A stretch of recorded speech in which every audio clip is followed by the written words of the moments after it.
चलो let's start AS11 का revision video. सबसे पहले बोलो AS11 का है effects of changes in foreign exchange rate. यानी कहीं पे भी पूरे अकाउंट्स में, एडवांस अकाउंट में कहीं पे भी अगर फॉरेन एक्सचेंज रेट्स के बारे में बात होगी तो अपन कौन सा एस रेफर करेंगे? AS11। अच्छा, AS11 तीन चीजों के बारे में डील करता है। सबसे पहले कोई भी फॉरेन एक्सचेंज ट्रांजैक्शन किया यानी फॉरेन करेंसी में ट्रांजैक्शन किया उसके बारे में। दूसरा क्या है? फॉरेन एक्सचेंज कॉन्ट्रैक्ट, मेरा कोई फॉरेन करेंसी का एक्सचेंज कॉन्ट्रैक्ट है तो उसके बारे में AS11 बात करेगा। और थर्ड क्या था? फॉरेन ऑपरेशन, जो कि मैंने तुमको बोला था डिटेल में फॉरेन ऑपरेशन के बारे में कहाँ पे पढ़ोगे? ब्रांच अकाउंटिंग में। कहाँ पे पढ़ोगे? ब्रांच अकाउंटिंग पूरा का पूरा चैप्टर है, वहां पे फॉरेन ऑपरेशन के बारे में डिटेल में पढ़ेंगे। यहाँ से ब्रीफ इंट्रोडक्शन दिया हुआ है। बोलो जम रहा क्या पक्का? यस। अच्छा, इसमें सबसे पहले डेफिनेशन पढ़े थे मॉनेटरी आइटम की। मॉनेटरी आइटम मतलब क्या? कोई भी क्या है मेरे लिए? एसेट या फिर लायबिलिटी जिसका सेटलमेंट फिक्स अमाउंट में होने वाला है। बरोबर है क्या? मॉनेटरी आइटम मतलब क्या? एसेट या लायबिलिटी जिसका सेटलमेंट फिक्स अमाउंट में होने वाला है, और वो अमाउंट कौन सी करेंसी में होनी चाहिए? Foreign currency. तो ये एएस के हिसाब से मैं क्या बोलूंगा? Monetary item. बोलो बरोबर है क्या? यस। अच्छा, यहाँ पे सेटलमेंट जरूरी है क्या? यस, सेटलमेंट बहुत ज्यादा जरूरी है। मतलब एक टाइम के बाद पे हो जाएंगे या रिसीव हो जाएंगे। बोलो जमरा क्या पक्का? यस, वही है क्या? Asset liability as per fixed amount in foreign currency. तो फिर नॉन मॉनेटरी आइटम क्या हो जाएंगे? मॉनेटरी आइटम को छोड़े तो बाकी सारे क्या हो गए? Non monetary item. यहाँ पे एग्जांपल दिया हुआ है cash, bank, debtor, receivable, loan, advances, expenses. और नॉन मॉनेटरी आइटम का fix asset, inventory, investment in equity share. अब देखो, सबसे पहले बात कर रहे हैं अपन फॉरेन एक्सचेंज ट्रांजैक्शन की। ट्रांजैक्शन में एसेट परचेस किया, डेटर, क्रेडिटर, लोन लिया, कुछ भी लिया, इनिशियली तो अपन किस पे रिकॉर्ड करेंगे? Spot rate. इनिशियली किस पे रिकॉर्ड करेंगे? Spot rate. स्पॉट रेट मतलब क्या? जो डेट पे ट्रांजैक्शन हुआ वो डेट पे क्या रेट था। बरोबर है क्या? बोलो रे। ये स्पॉट रेट मतलब क्या? जो डेट पे ट्रांजैक्शन हुआ वो डेट पे क्या रेट था, वो मेरे लिए क्या हो गया? Spot rate. तो initial recognition foreign exchange transaction का हमेशा किस पे करूंगा? स्पॉट रेट पे। बोलो पक्का जम रहा क्या? यस। अच्छा, स्पॉट रेट के अलावा एंटिटी कोई अदर रेट अप्लाई कर सकती है क्या? यस, अप्रोप्रिएट रेट भी अप्लाई कर सकती है अगर कुछ एंटिटी को लगता है वो सही है तो। बोलो जम रहा क्या पक्का? यस। ठीक है। अच्छा, फिर सब्सिक्वेंट रिकॉग्निशन में दो आइटम थे, एक तो मॉनेटरी एसेट, दूसरा नॉन मॉनेटरी एसेट। एक बात बताओ, नॉन मॉनेटरी एसेट को मैं कभी भी रीमेजर करूंगा क्या? नहीं। नॉन मॉनेटरी एसेट जो फर्स्ट टाइम रिकॉर्ड किया स्पॉट रेट पे, हिस्टोरिकल कॉस्ट पे, उसी पे रखूंगा। Non monetary item should not be remeasured. हर बार किस पे रहेगा? Historical cost. लेकिन क्या मॉनेटरी आइटम रीमेजर करूंगा क्या? यस। कौन सा रेट यूज करके? Closing rate. Year end balance sheet date पे जो भी क्लोजिंग रेट रहेगा वो रेट यूज करके मैं मॉनेटरी आइटम को रीमेजर करूंगा।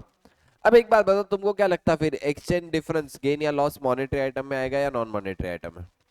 मॉनेटरी आइटम में, क्योंकि नॉन मॉनेटरी आइटम को तो रीमेजर ही नहीं किया। रीमेजर ही नहीं किया मतलब डिफरेंस आने का कोई चांस है क्या? नहीं। लेकिन यहाँ पे रीमेजर कर रहा हूं तो डिफरेंस आने के चांसेस है क्या? यस। अब जो भी फॉरेन एक्सचेंज डिफरेंस आया उसका क्या ट्रीटमेंट करूं, तो उसमें मैंने दो चीजें वापस है। एक तो मॉनेटरी आइटम तुम्हारा शॉर्ट टर्म है या फिर मॉनेटरी आइटम लॉन्ग टर्म है। अगर तुम्हारा मॉनेटरी आइटम शॉर्ट टर्म है तो सीधा क्या सीधा कहा लेके जाना? गेन या लॉस? P&L। अगर तुम्हारा मॉनेटरी आइटम शॉर्ट टर्म है तो गेन या लॉस कहा लेके जाना?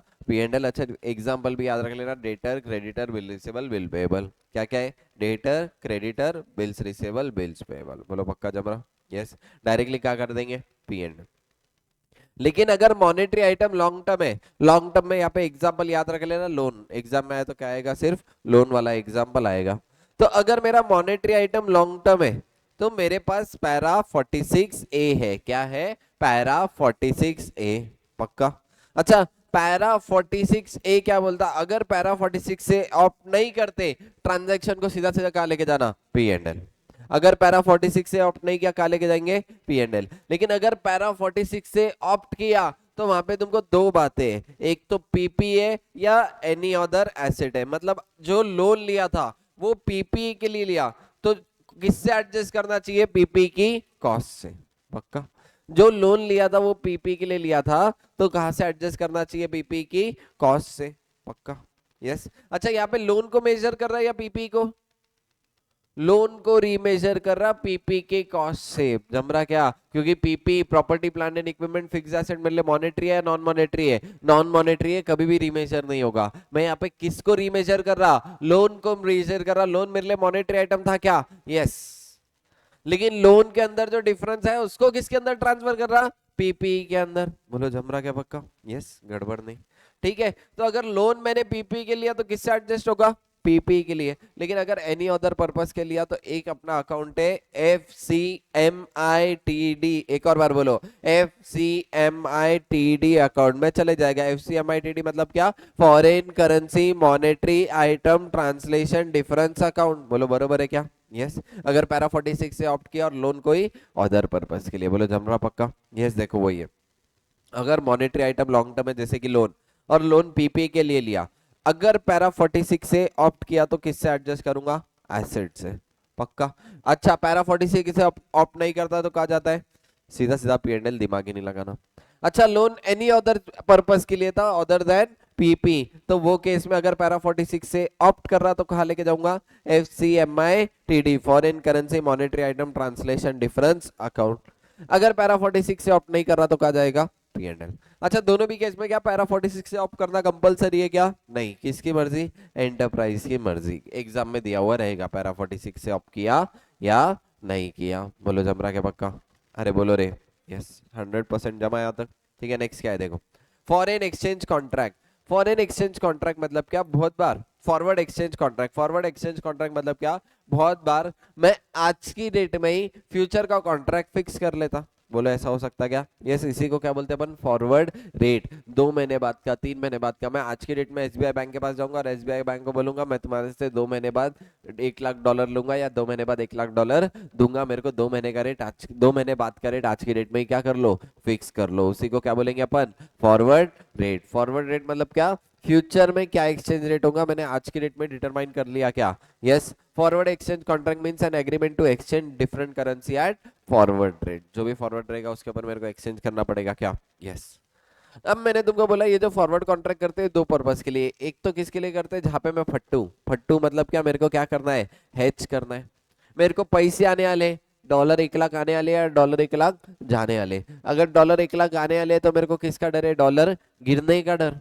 अगर डॉलर 2 महीने बाद 1 लाख देना है तो डॉलर बढ़ने का डर है, क्या बोलो रे मेरे को, यस।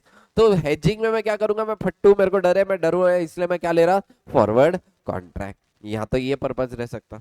दूसरा पर्पस क्या रह सकता, स्पेक्यूलेशन। स्पेक्यूलेशन मतलब क्या, मेरे को मजे लेने हैं, मैं एकदम जिगरा वाला पर्सन हूँ, मेरे को मजे लेने हैं क्या फॉरवर्ड कॉन्ट्रैक्ट से, और मजे लेने के लिए मैं क्या एंटर कर रहा, फॉरवर्ड कॉन्ट्रैक्ट में एंटर कर रहा, ताकि मेरे को लगता कि अगर आज की डेट में 2 महीने बाद का 72 मिल रहा है और 72 से ज्यादा रहा तो मेरे को प्रॉफिट होगा क्या, यस, 72 से कम रहा तो लॉस होगा। तो मैं दूसरा पर्पस क्या है, स्पेक्यूलेशन ट्रेडिंग पर्पस। बोलो जमरा पक्का।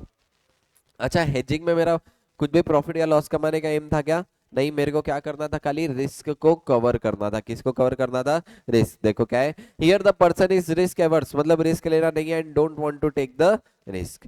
ये केस में मेरे को बोलो फ्यूचर में क्या रेट होगा, इससे लेना देना है क्या, नहीं, मेरे को कब से लेना देना है, स्पॉट रेट से, बरोबर है क्या, बोलो रे, यस। तो ये केस में मैं किसका डिफरेंस लूंगा, forward rate minus spot rate, ये मेरा क्या हो जाएगा, प्रीमियम। यहाँ पे क्या यूज किया मैंने, forward rate minus spot rate, तो मेरा क्या आ गया, प्रीमियम। अच्छा ये जो भी प्रीमियम आया ये कॉन्ट्रैक्ट के पीरियड में राइट ऑफ कर देना, यानी कॉन्ट्रैक्ट के पीरियड में कहाँ पे ट्रांसफर कर देंगे ना, पीएनएल। बोलो जम रहा क्या पक्का, जो भी प्रीमियम आया वो कॉन्ट्रैक्ट के पीरियड में कहाँ पे ट्रांसफर कर देंगे, पीएनएल। लेकिन अगर मेरा स्पेक्युलेटिव कॉन्ट्रैक्ट है, स्पेक्युलेटिव पर्पस था, तो यहाँ पे मेरे को रिस्क लेना है क्या, यस, और रिटर्न चाहिए। अब ये केस में मेरे को आज का स्पॉट रेट कुछ भी लेना देना है क्या, नहीं, मैं क्या देखूंगा, फॉरवर्ड रेट और सेटलमेंट रेट। जब 2 महीने बाद रियलिटी में ट्रांजैक्शन सेटल कर दूंगा तब क्या रेट था और तब प्रॉफिट हुआ या लॉस हुआ। बोलो जमरा क्या पक्का, यस। तो यहाँ पे क्या है, forward rate minus settlement rate. ऊपर क्या था, forward rate minus spot rate, यहाँ पे सेटलमेंट रेट मतलब 2 महीने बाद वाला रियल रेट। बोलो जमरा क्या पक्का, यस। तो क्या होगा, यहाँ तो लॉस होगा या तो प्रॉफिट होगा। बोलो जमरा पक्का, यस। अच्छा जो भी लॉस या प्रॉफिट हुआ ये over the period of contract में ऊपर डाल रहे थे, लेकिन यहाँ पे क्या करूंगा, डायरेक्ट कब रिकॉर्ड करूंगा, सेटलमेंट डेट। यहाँ पे डायरेक्टली कब रिकॉर्ड करूंगा, सेटलमेंट डेट। बोलो पक्का जमरा, यानी दोनों केसेस में डिफरेंस समझा। अगर मेरा हेजिंग पर्पज है तो फॉरवर्ड माइनस स्पॉट, प्रीमियम होगा, प्रीमियम को over the period of contract right of करूं, स्पेक्युलेटिव पर्पज है तो over the period of contract कुछ भी करना है क्या? नहीं। डायरेक्टली कब देखूंगा? सेटलमेंट डेट पे प्रॉफिट हुआ या लॉस, जो भी हुआ वो पीएनएल को ट्रांसफर। अच्छा यहाँ पे कैसे निकालूंगा? Forward rate minus settlement rate, मेरा क्या निकल जाएगा? लॉस या प्रॉफिट। बोलो पक्का जम रहा क्या? यस ठीक है। एक्सचेंज डिफरेंस है अगर बहुत बार, तो एक्सचेंज डिफरेंस को मैं बोरोइंग कॉस्ट भी ट्रीट करता है, इसके लिए क्या रेफर करेंगे? AS 16। अब देखो फॉरेन ऑपरेशंस, फॉरेन ऑपरेशन मतलब क्या? मैंने फॉरेन में कोई ब्रांच खोल रखी है, उसको क्या बोलूंगा? Foreign operation. अब इसमें दो तरीके के ऑपरेशन रह सकते हैं, तो एक तो इंटीग्रल फॉरेन ऑपरेशन और non integral foreign operation. Integral foreign operation मतलब क्या? जो फॉरेन में ब्रांच है मेरे ही बिजनेस का एक्सटेंशन है, मैं ही उनको माल सप्लाई करता और मेरे अकॉर्डिंगली सेल कर रहे, तो मेरे लिए कौन सा हो गया? Integral foreign operation. लेकिन जो फॉरेन का बिजनेस है वो मेरे बिजनेस का एक्सटेंशन नहीं है, वो अपने हिसाब से सेल परचेस करते, तो वो क्या हो गया? Non integral foreign operations. बोलो जम रहा क्या पक्का? यस। इसके बारे में डिटेल मैंने तुमको बताया था, कौन से चैप्टर में पढ़ना? Branch accounting. कहाँ पे पढ़ना है इसके बारे में डिटेल में? Branch accounting. बोलो जम रहा पक्का? यस। यहाँ पे आ गए, फिर एट लास्ट क्या थे? डिस्क्लोजर। मैंने बोला समरी वाले खाली इतना ही पढ़ लो। क्या क्या डिस्क्लोज करना है मेरे को? Exchange difference during the year कितना था वो क्या कर दूंगा? डिस्क्लोज, जो कि नेट प्रॉफिट को ट्रांसफर कर रहा। और फॉरेन करेंसी ट्रांसलेशन रिजर्व, जो भी रिजर्व बना रहे हैं उसके बारे में भी क्या कर देना? डिस्क्लोज कर देना। बोलो जम रहा क्या पक्का?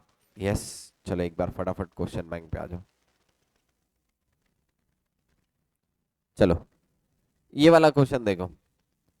यहाँ पे राम ने $1 लाख का प्लांट के लिए परचेस किया, $1 लाख।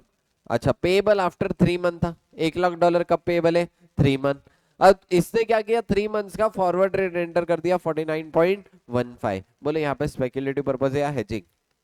हेजिंग। हेजिंग पर्पस क्यों है? क्योंकि यहाँ पे क्या मेरे रियलिटी में पेएबल है क्या? यस यहाँ पे रियलिटी में पेएबल है, इसलिए मेरा क्या पर्पस हो गया? हेजिंग। हेजिंग के लिए क्या करता मैं? Spot rate minus forward rate. Spot rate minus forward कितना था? स्पॉट रेट था देखो 48.85, फॉरवर्ड रेट था 49.15 इंटू $1 लाख, यानी मेरा प्रीमियम कितना आया? 30,000। प्रीमियम कितना आया? 30,000। अच्छा यहाँ पे कौन सा मंथ चल रहा? फेब्रवरी। ईयर एंड कब होगा? मार्च में, यानी 2 महीने का अभी। और कॉन्ट्रैक्ट कितने महीने का था? 3 मंथ्स का। तो करंट ईयर में पीएनएल में कितने मंथ्स का डालूंगा? सिर्फ 2 मंथ, क्योंकि अपन ने क्या पढ़े थे? Over the period of contract. यानी करंट ईयर में कितना जाएगा? 30,000 डिवाइड बाय 3 इंटू 2, इतना ही जाएगा क्या? बोलो रे। यस। यानी करंट ईयर में 20,000, नेक्स्ट ईयर 10,000 का अगले साल देखेंगे। बोलो जमरा पक्का? यस। यहाँ पे मिस्टर ए ने फॉरवर्ड कॉन्ट्रैक्ट लिया, कितने रुपए, कितने का? $1 लाख का। अब यहाँ पे देखो कुछ भी पेएबल या रिसीवेबल है क्या? नहीं। मतलब यहाँ पे स्पेक्युलेटिव पर्पस या hedging? Speculative purpose. Speculative purpose देखो, जब लिया मैंने तब क्या रेट था? Forward contract rate 47.10। अच्छा तब स्पॉट रेट था 47.02। स्पॉट रेट तब का लेना देना है क्या मेरे लिए इससे? नहीं, क्योंकि मैं डायरेक्टली क्या देखता? Settlement rate. He close his book, settlement rate क्या था? 47 पॉइंट। अच्छा ईयर एंड पे रेट था 47.15। ईयर एंड पे कुछ करने की जरूरत है क्या? नहीं। अच्छा जब उसने सेल किया, सेटल किया, तब कितने पे सेटल किया? 47.18। डायरेक्टली मेरे लिए ये रिलेवेंट रहेगा क्या? यस डायरेक्टली ये रिलेवेंट रहेगा। तो मेरे को बोलो कितना आ गया exchange difference? 47.18 minus 47.10 into 1 lakh, यानी कितना आया? 8,000। 8,000 प्रॉफिट कब बुक करूंगा? ईयर एंड पे या जब सेटल होगा? सेटलमेंट डेट पे। बोलो जमुना क्या पक्का? चलो उसके बाद मैंने तुमको बोला ये वाला एक क्वेश्चन है, ये वाला क्वेश्चन कब करना? ब्रांच अकाउंटिंग के बाद में, तो ज्यादा अच्छे से समझेंगे। ठीक है चलो ये वाला क्वेश्चन आ जाओ, वेरी वेरी इंपॉर्टेंट। देखो यहाँ पे मैंने लोन लिया, क्या लिया? 10,000 का लोन। कितने परसेंट इंटरेस्ट पे? 5% इंटरेस्ट पे। Exchange rate were and under. जब लोन लिया तब डॉलर का रेट क्या था? 48। यानी लोन कितने का लिया? 4,80,000। ईयर एंड पे डॉलर का रेट कितना हो गया? 51। यानी ईयर एंड पे मेरा वही लोन कितने का हो गया? 5,10,000। यानी करंट ईयर का मेरा कितना है फॉरेन एक्सचेंज डिफरेंस? 30,000 पक्का। अच्छा इसी के ऊपर इंटरेस्ट भी कैलकुलेट करो। 10,000 पे 5% कितना आया? $500 इंटू 51 के हिसाब से मेरा इंटरेस्ट कितना आ गया? 25,500 आया क्या? बोलो रे यस। अच्छा यहाँ पे देखो मैंने लोन क्यों लिया था? $10,000 borrowed to acquire a depreciable asset, to acquire a depreciable asset। अगर पैरा 46 से ऑफ किया लोन डेप्रिसिएबल एसेट, तो किससे एडजस्ट होता? एसेट की कॉस्ट से, मतलब पीपी की कॉस्ट से। अगर पैरा 46 से अवेल नहीं किया तो पी एंड एल। देखो यहाँ पे वही बोला हुआ है, सबसे पहले क्या जर्नल एंट्री पास करना है। सबसे पहले पैरा 46 से अवेल नहीं किया, कहाँ जाएगा? P and L. अगर पैरा 46 से अवेल किया तो एसेट की कॉस्ट से। अच्छा थर्ड केस में क्या बोला, आप देखो पहले केस में पी एंड एल गया, दूसरे केस में पीपी में गया, तीसरे केस में क्या बोला, loan was finance the operations of the entity, operation मतलब जनरल ऑपरेशन, जनरल पर्पस के लिए लोन लिया, एनी अदर पर्पस।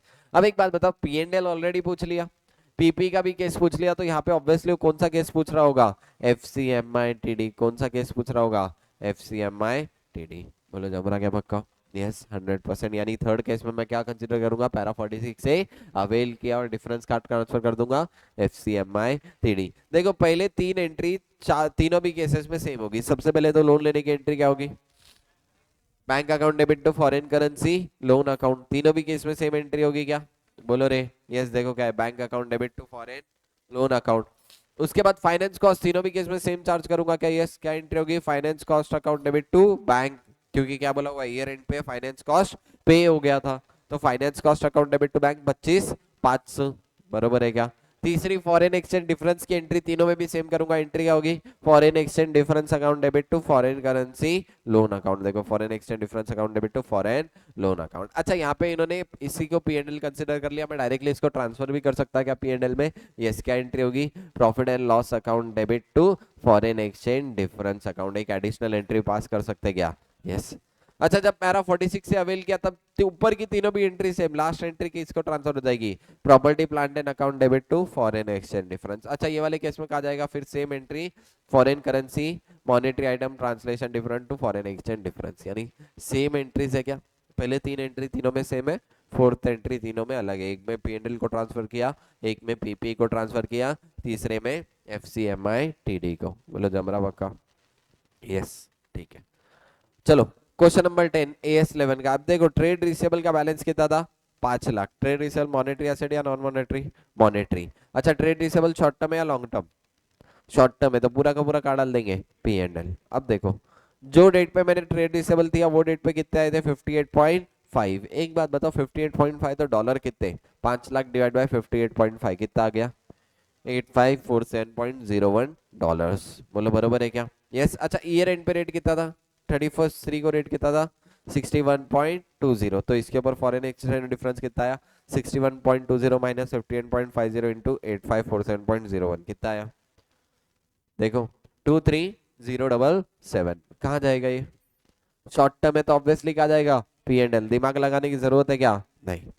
अच्छा और एक लॉन्ग टर्म लोन लिया कितने का, 60 लाख रुपए का यूएस कंपनी से, यानी डॉलर में लिया होगा, लेकिन डॉलर की अमाउंट दिया लिए क्या, नहीं, मेरे को डॉलर की अमाउंट फाइंड आउट करनी पड़ेगी। जब लोन लिया तब डॉलर का रेट क्या था, 55 60 लाख डिवाइड बाय 55.60 मतलब कितने डॉलर का लोन लिया, 107,913.67। अच्छा एक्सचेंज डिफरेंस कितना है, 55.60 और 61.20, क्या है 61.20, तो कितने का डिफरेंस आ जाएगा, ₹604,317। अच्छा यहाँ पे लोन बोला क्या बीपी के ले लिया, नहीं, यानी any other purpose, any other purpose में पैरा 46 से अवेल किया तो कहा जाएगा एफसीएमआईटीडी, अगर पैरा 46 से अवेल नहीं किया तो पीएनएल।